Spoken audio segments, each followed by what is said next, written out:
Hello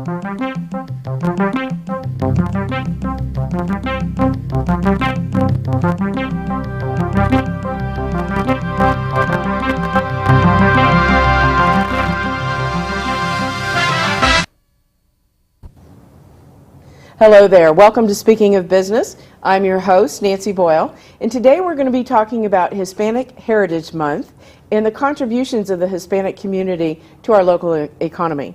Joining me are Joanne Cruz with The Hill of Northeast Florida and Andrew Russell with BBVA Compass Bank. Welcome. Thank you for having us. Well, thank you for being here. Joanne, I'm going to start with you because I know The Hill is an acronym for something, and why don't you share with us what The Hill is and a little bit about what you do in your real life and all that stuff. Sure. The Hill stands for the Hispanic Institute for Life and Leadership, and our focus and our vision is for educating, mentoring, and training the Hispanic and Latino labor force. One of my other jobs that I say is I'm the Director of Diversity and Workforce Development for the Society for Human Resource Management, and that is how I came across The Hill and partnered with Annie Grogan, the President, and I'm currently serve as Vice President of The Hill, focusing on mentoring the Latino population and its growth. Excellent. Well, we're going to talk a little bit more about that. Andrew, why don't you tell us a little bit about what you do at BBVA? Sure. And then we can kind of get into some of your other roles. Absolutely. Well, I'm a commercial banker at BBVA Compass, and BBVA Compass is part of the BBVA Group, which was founded in 1857. And a few data points that are interesting. BBVA Group was the bank that created the currency of the country of Spain. Really? Back in 1857. We have a presence in 30 countries. We're in the top 20 banks in the world and the U.S. And we're known for our leading edge technology and for creating value for businesses and consumer markets. My job at BBVA is to meet business decision makers and explore the opportunity for BBVA Compass to create value by improving business cycles. Well, and I think what's interesting here, I mean, The Hill is kind of coming from the labor perspective, and you're in your role at BBVA, you're coming from the business perspective. And I'm going to ask you in a minute, Andrew, because I know you have some statistics to share, that, we are such a global economy, and for a long time when we talked about the international market, it was really a lot of U.S. firms and going to other countries. And the reality is that so many of the other countries are coming to the U.S. and their people are coming to the U.S. and the Hispanic market has grown considerably in the last, 5 to 10 years, would you say? Yes. So I'm going to let you, Andrew, because I know you're just burning to tell us some of the statistics, because I think they're very interesting. Yeah, absolutely. Well, let me start at a macro level, if I could. Sure.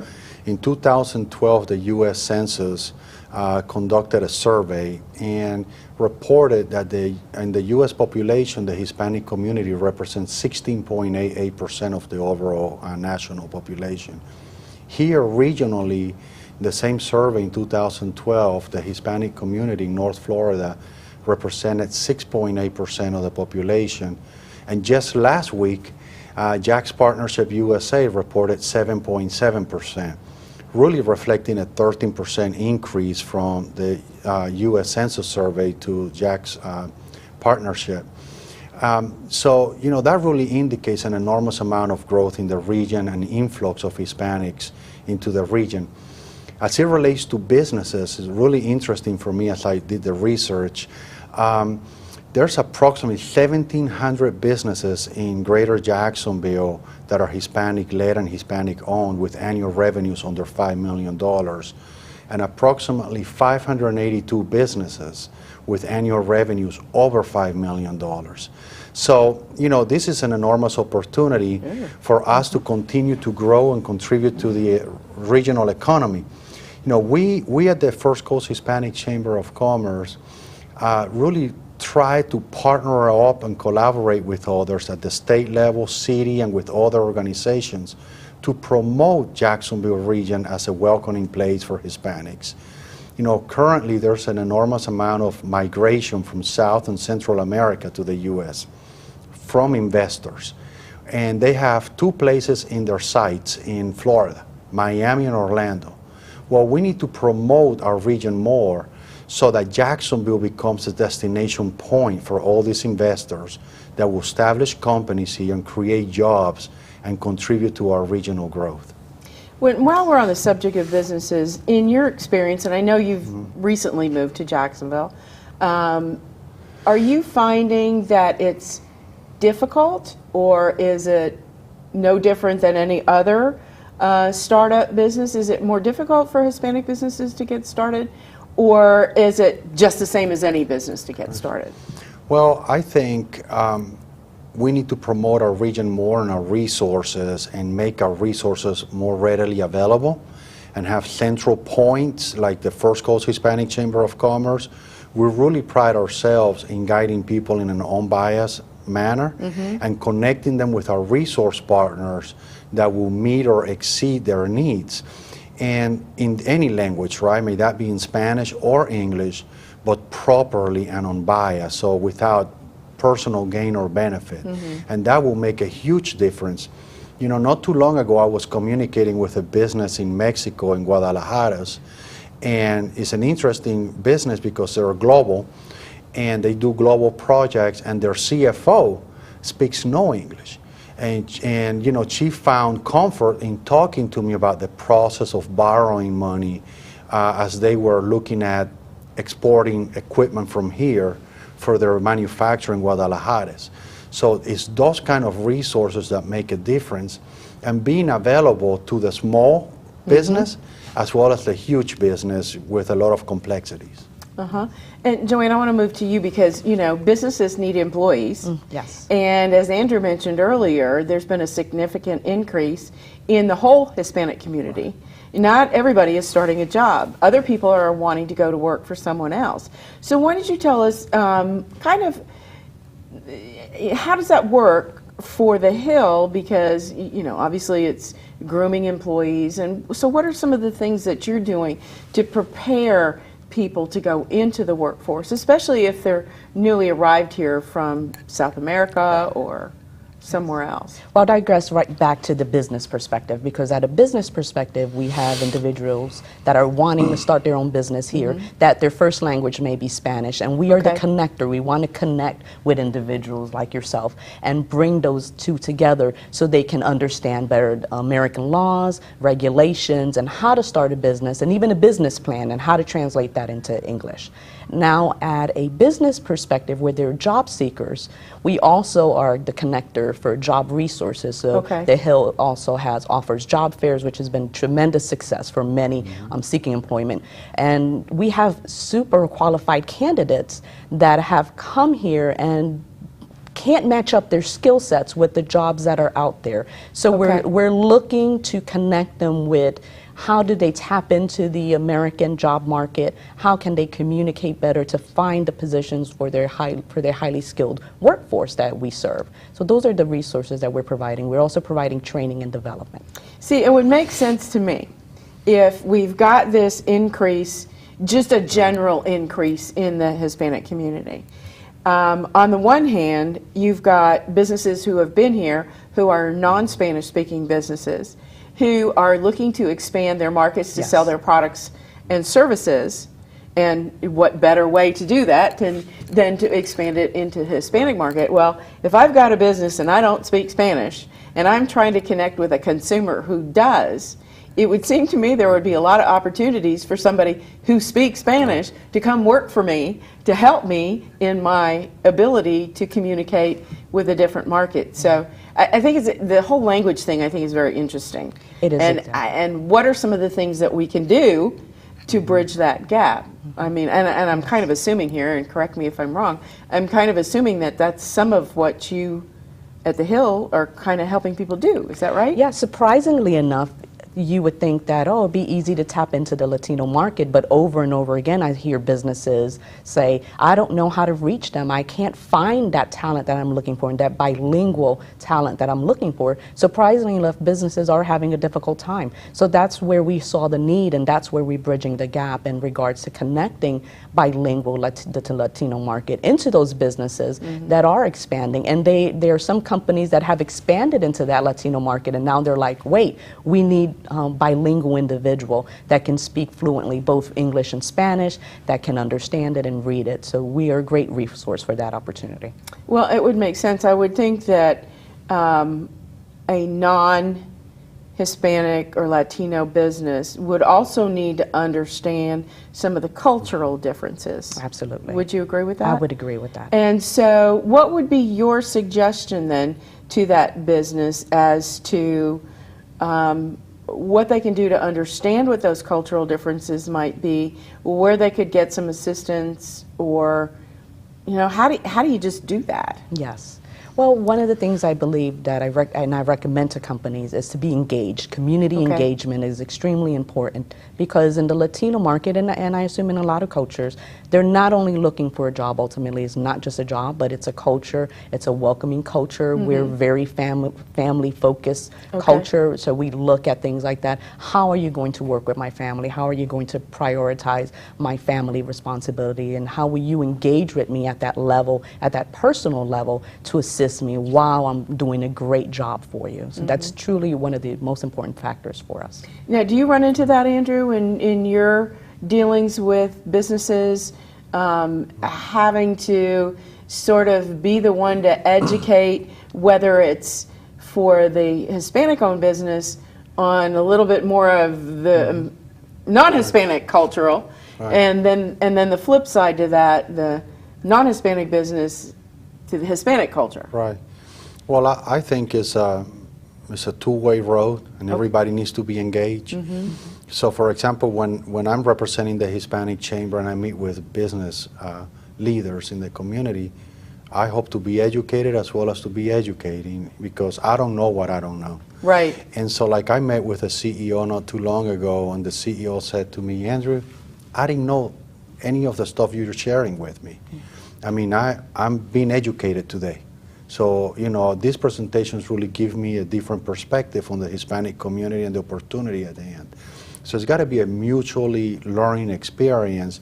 But I would say that many companies have approached this from a point of starting employee resource groups and utilizing those employee resource groups to educate the broader business community within their ecosystem.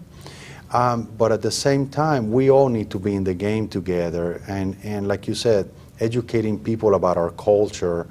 And some of the courses that we're thinking about giving at our chamber in partnership with people like the Hill of Northeast Florida is how to dress for success in our society. It's different than in South American countries. How to approach a conversation with a business leader or a peer is different here than in South America. So we need to educate from every aspect and every angle so that people are better positioned to succeed in our country and to be an able contributor to our society and our economy. I would certainly agree with that. Now, I do want to touch on the Hispanic Chamber, but I also want to touch on Hispanic Heritage Month, because I was doing a little research, and I did not realize that it started with Lyndon Johnson back in the late 60s as a week, and then Ronald Reagan in the 80s expanded it to a whole month. I also didn't know that it went from the middle of September to the middle of October to kind of acknowledge some Independence Day things from different countries. And so I think what's interesting now in 2014, however many years later it is, and I'm not going to do the math on that, that we really are celebrating this, because there are a lot of contributions, whether it's from a business owner, or whether it's from an employee, or whether it's just a consumer. And so are there any kind of event things going on during this period that's part of Hispanic Heritage Month? Yeah, well, So that's just a general question to both of you. Yes, yes. Yeah, well, I want to touch base on what you just mentioned, and it's absolutely true. Hispanic Heritage Month, September 15th through October 15th, started in 1968 under Lyndon Johnson as 1 week, and later was expanded in 1988 by Ronald Reagan for a 30-day observation. The significance of September 15th, it actually marks the anniversary of independence for 5 Latin American countries. Costa Rica, which is now a vacation destination for many of our neighbors here in Jacksonville, Guatemala, Nicaragua, Honduras. All of these countries celebrate their independence on the 15th, and then the 16th and the 18th is the independence of Mexico and Chile, respectively. So there's a lot going on. And then some of the other things that happened during those 30 days is October the 12th is Columbus Day, which is also known as El Día de la Raza here in the U.S. But, you know, it was enacted as a law to celebrate the lives, contributions, and the culture of all the Hispanic U.S. citizens with heritage to Spain, Mexico, the Caribbean, South and Central America that are here contributing.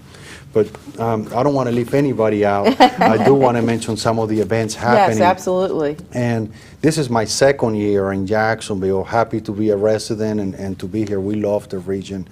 But some of the events that started marking Hispanic Heritage Month was the Eco Latino Diversity Job Fair on September 18th at UNF. The Multicultural Economic Development and Employment Conference happening yesterday and today. And today is the arrival of the new U.S. Hispanic Chamber of Commerce president. He'll be here at 2:30, and he'll be at that event.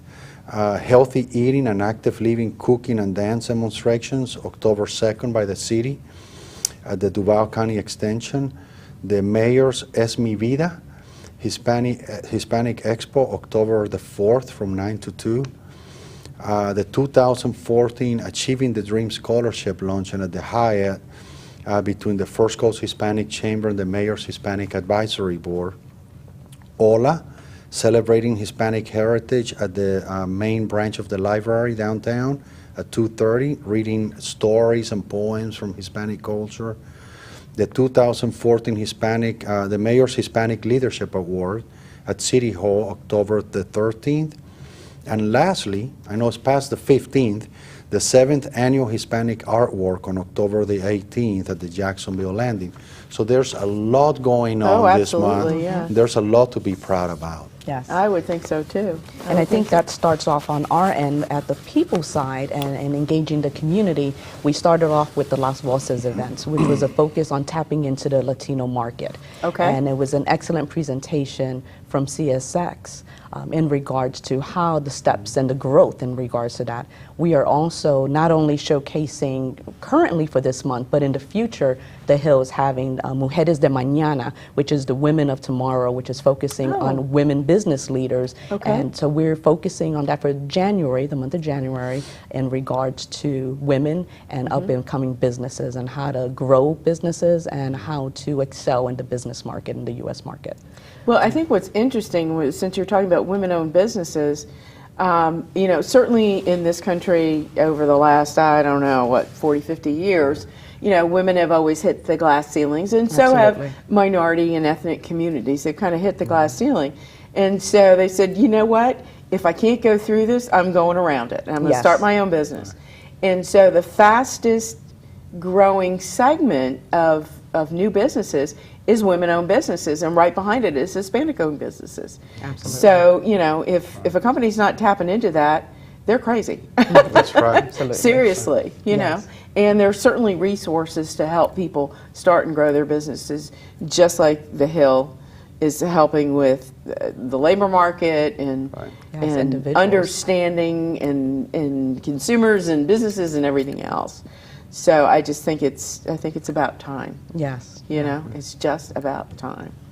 So And you know, I think what's making a huge difference, especially this year, and I think moving forward, is the collaboration and the work that is being done with organizations like the Hill and the Hispanic Chamber jointly, and the Mayor's Hispanic Advisory Board and other, that it's not about competing or one versus the other. It's about working together for a greater good, because I think we can achieve so much more when we put our heads together and our resources. And Annie Grogan and I have a great relationship, and the two organizations are working so well together, as well as the Mayor's Hispanic Advisory Board. Those are great resources. So there's more to come on that and the impact that we'll have in the region. well, and it's interesting because Jacksonville and the metropolitan area around Jacksonville is pretty unique in that collaboration effort. Because I know with my program, I'm going to different parts of the state, and I go into some of these areas, and there's like a ton of little organizations, and they're all fighting for their own turf, and it's like, wow, we're not used to that here, because what we're used to here is people actually working together. You know, you have expertise in your area and you have expertise in your area. Absolutely. I have expertise in my area. Why should any of us reinvent the wheel? Why don't we just partner up? Absolutely. And so I think we're very fortunate here in Jacksonville that we do have that. Right. But I do want to jump to you, Andrew, because I want you to talk about the Hispanic Chamber of Commerce. You know, we've sort of talked around it, but why don't you kind of share with our audience exactly what it is, and you know, what are the benefits of membership, and is it just strictly Hispanic-owned businesses that can join, or can any business join? Right. Well, any business can join. The First Coast Hispanic Chamber of Commerce has been around 23 years in Jacksonville. And it seems like every year we continue to grow and expand our approach. Just last year we updated our bylaws, and you know, everyone's welcome. Okay, everyone's welcome to our chamber, but our mission is to be the premier Hispanic chamber in North Florida. And our mission is to really establish collaboration and partnerships in the region for the purpose of promoting and facilitating the growth and success of Hispanic businesses and businesses at large. Meaning that we want to also help businesses that want to do business with Hispanics connect and get a great return on their investment. So our membership levels are, you know, wide in range. But what's interesting this year, as I met with CEOs and business leaders, yeah, here's the benefits, but I want to also hear what would be of value to you.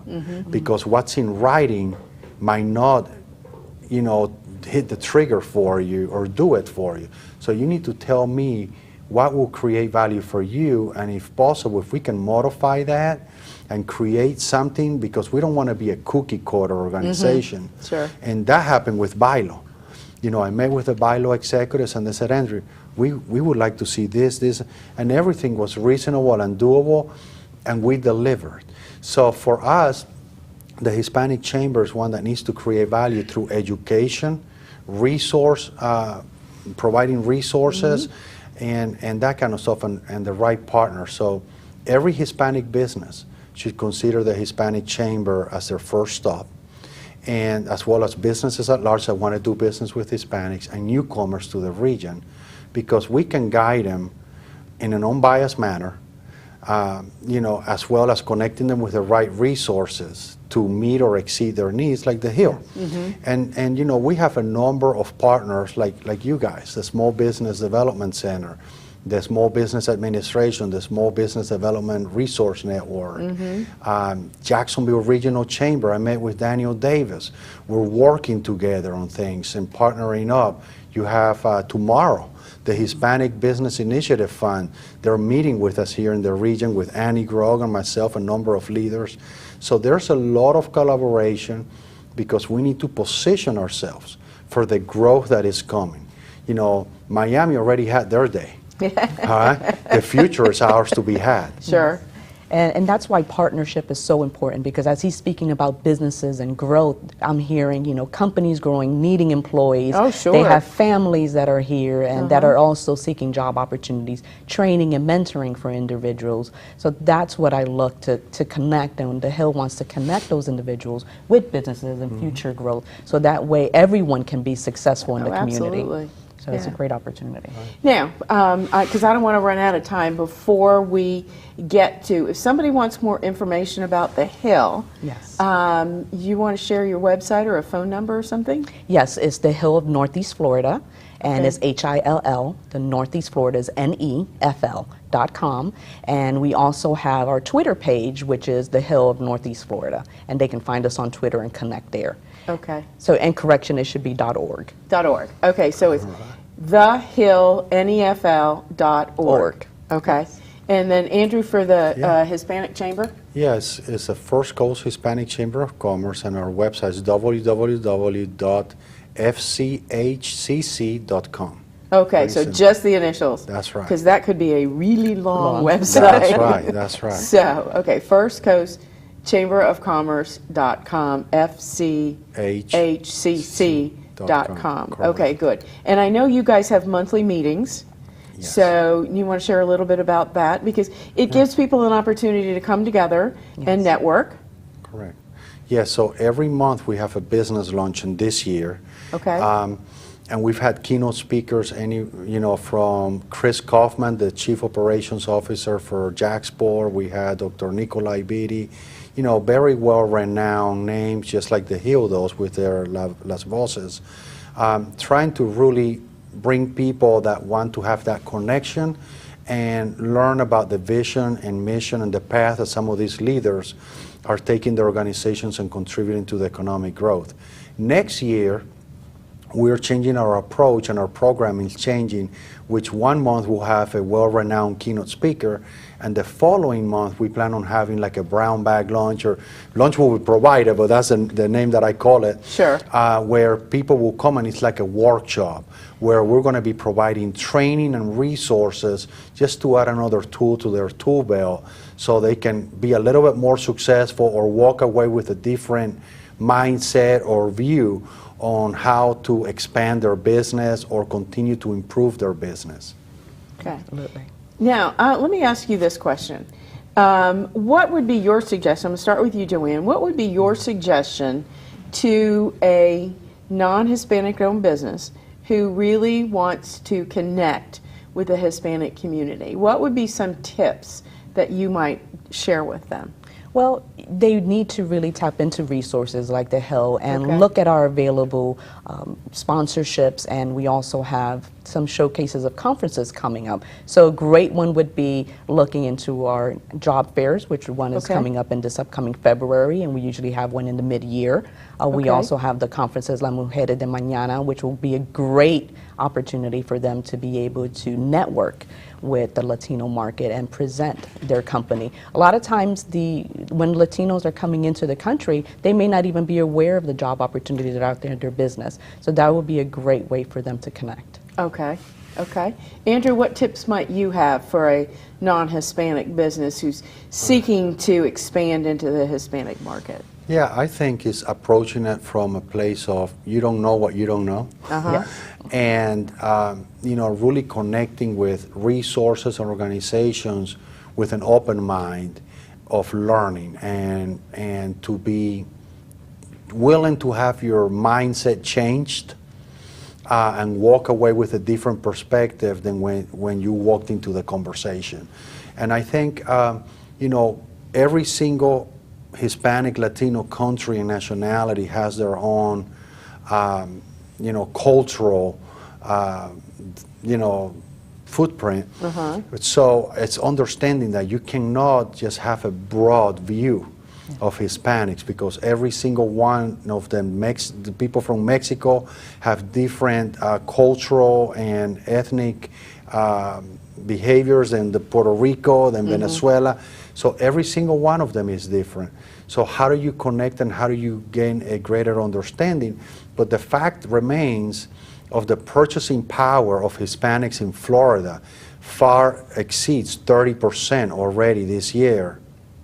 And the residual income of Hispanics in Florida is greater than 45%. That's amazing. So it's very powerful, the outreach and the business opportunities there. So it's about understanding and developing a strategic plan, and then you can go to market and execute and win. Well, I think it would be the same whether you're a Hispanic-owned business or not. You need that strategic plan. You need to be able to, methodically plan out your approach Yes. to tap into this market. So, but I want to thank you both for being here. We're out of time. And I wish you lots of success with all of the events that have yet to take place during Hispanic Heritage Month. So thank you for being Thank here. you. And thank you in the audience for joining us today. And come back next time when we'll be speaking of business. Bye-bye now. You're watching Public Access on Xfinity 99, exclusive programming for Jacksonville Xfinity subscribers.